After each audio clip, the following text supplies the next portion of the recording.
మీ business గురించి మా ఛానల్లో ప్రమోట్ చేయించుకోవాలనుకుంటున్నారా? Contact us 8247743841. If you want to promote your shop business in a channel, you can call me to above number. Gunupudi Vishwanatha Shastri ఈ పేరు పెద్దగా ఎవరికి తెలియకపోవచ్చు. ఐరన్ లెగ్ శాస్త్రి అంటే ఎవరైనా టక్కున గుర్తుపట్టేస్తారు. దర్శకుడు ఈవీవి సత్యనారాయణ అప్పుల అప్పారావు చిత్రంతో తెలుగు తెరకు పరిచయమైన ఈ హాస్యనటుడు తనదైన భారీ ఆకారం, అదిరిపోయే కామెడీ టైమింగ్తో వెండి తెరపై 150కి పైగా చిత్రాల్లో నవ్వులు పూయించారు. ముఖ్యంగా కామెడీ కింగ్ బ్రహ్మానందంతో కలిసి ఐరన్ లెగ్ పంచిన వినోదాల విందు నాటికి నేటికి సినీ ప్రియుల మోములపై నవ్వులు పూయిస్తూనే ఉంటుంది. నిజానికి ఆయన నటుడిగా మారడానికి ముందు సినిమా కార్యక్రమాలకు పౌరోహిత్యం చేస్తూ ఉండేవారు. ఐరన్ లెగ్గా ఈవీవి ఆయనకు ఓ ఇమేజ్ క్రియేట్ చేశాక చిత్రసీమలో చాలా కాలం వెనుదిరిగి చూసుకోవాల్సిన పని లేకుండా పోయింది. హాస్య నటుడిగా ఇంతగా అందరి మదిపై చెరగని ముద్ర వేసిన ఐరన్ లెగ్ శాస్త్రి చివరి రోజుల్లో ఆర్థికంగా చాలా ఇబ్బందులు పడ్డారు. ఓ దశలో సినిమా అవకాశాలు లేక పౌరోహిత్యం వైపు తిరిగి వెళ్లాలనుకున్నప్పుడు తన స్క్రీన్ నేమ్ ఉపాధి కరవేలా చేసిందట. ఈ విషయాన్ని ఓ సందర్భంలో ఆయన స్వయంగా వెల్లడించారు. సినిమాల్లో ఐరన్ లెగ్ పాత్రను ఎక్కువగా దరిద్రానికి, దురదృష్టానికి సింబాలిక్గా చూపించి నవ్వులు పూయించారు. నిజానికి అది తెరపై పాత్రే అయినప్పటికీ ఆ పేరు ఆయన వ్యక్తిగత జీవితాన్ని తీవ్రంగా ప్రభావితం చేసింది. ఆఖరి రోజుల్లో శాస్త్రి తన పౌరోహిత్యంతో చేసుకొని పొట్టనింపుకుందాం అనుకున్నప్పటికీ ఐరన్ లెగ్ ఎఫెక్ట్ వల్ల ఎవరూ ఆయన్ని శుభకార్యాలకు పిలిచేవారు కదట. పశ్చిమ గోదావరి జిల్లా తాడేపల్లి గూడెంకు చెందిన గునుపూడి విశ్వనాథ శాస్త్రి స్వతహాగా మంచి పేరున్న పురోహితుడు. గోదావరి జిల్లాకే చెందిన ప్రముఖ దర్శకుడు ఈవీవి సత్యనారాయణ స్థానికంగా ఓ శుభకార్యానికి హాజరయ్యారు. అక్కడికి పురోహితుడిగా వచ్చిన విశ్వనాథ శాస్త్రిలోని హాస్య చతురతను గమనించిన ఆయన అప్పుల అప్పారావు సినిమాతో కమెడియన్గా వెండితెరకు పరిచయం చేశారు. మొదటి సినిమాకే ఆయనకు మంచి పేరు రావడంతో పాటు ఐరన్ లెగ్ శాస్త్రిగా ప్రేక్షకుల మదిలో స్థానం సంపాదించుకున్నారు. పేకాట పాపారావు, ప్రేమ ఖైదీ, ఆవిడ మావిడ వంటి చిత్రాలు ఆయనకు మంచి పేరు తెచ్చిపెట్టాయి. ఎక్కువగా బ్రహ్మానందం అసిస్టెంట్గా నటించి నవ్వులు పూయించేవారు ఐరన్ లెగ్ శాస్త్రి. వీరి కాంబినేషన్కు అప్పట్లో మంచి డిమాండ్ ఉండేది. సినిమాల్లో మంచి పేరు రావడంతో తన వృత్తి పౌరోహిత్యాన్ని వదిలేశారు iron leg Shastri. Back to back సినిమాలో నటించారు. ఈ క్రమంలోనే ఆయన మద్యానికి బానిసయ్యారు. దీంతో క్రమంగా సినిమా అవకాశాలు తగ్గాయి. ఆపై ఆర్థిక ఇబ్బందులు కూడా ఎదురయ్యాయి. దీంతో తన పాత వృత్తి పౌరోహిత్యం వైపు తిరిగి వెళ్ళాలి అనుకున్నారు. కానీ సినిమా ద్వారా ఐరన్ లెగ్ అని పేరు పడడంతో ఆ ప్రభావం వ్యక్తిగత జీవితంపై కూడా పడింది. ఏవైనా కార్యాలు ఉన్నా కూడా ఆయన్ని పిలిచేవారు కాదు.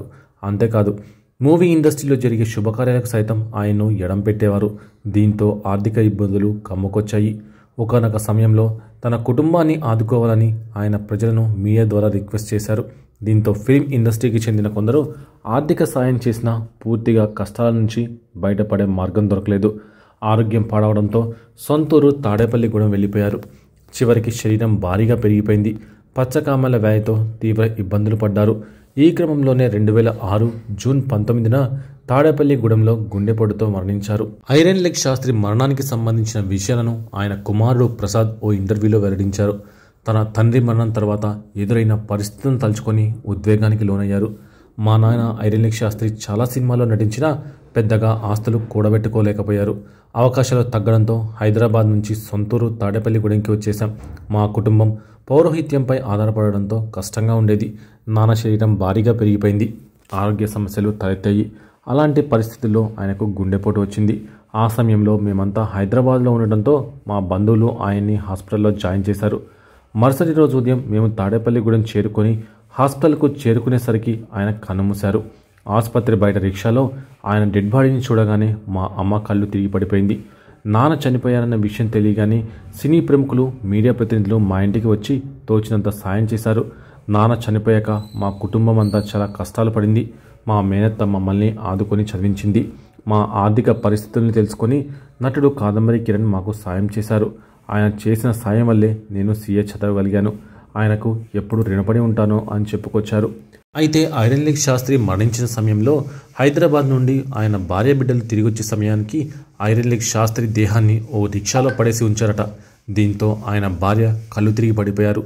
ఆ సమయంలో తన తండ్రి డెడ్ బాడీ సగమే రిక్షాలో ఉందని, కాళ్ళు చేతులు రిక్షా బయటికి వేలాడుతూ ఉన్నాయని, ఆ దుర్భర పరిస్థితుల్లో ఆయన రిక్షాలో తీసుకెళ్లడం చూసి తన తల్లి తల్లడిల్లిపోయిందని ఐరన్ లెగ్ శాస్త్రి తనయుడు ప్రసాద్ ఓ ఇంటర్వ్యూలో వెల్లడించారు.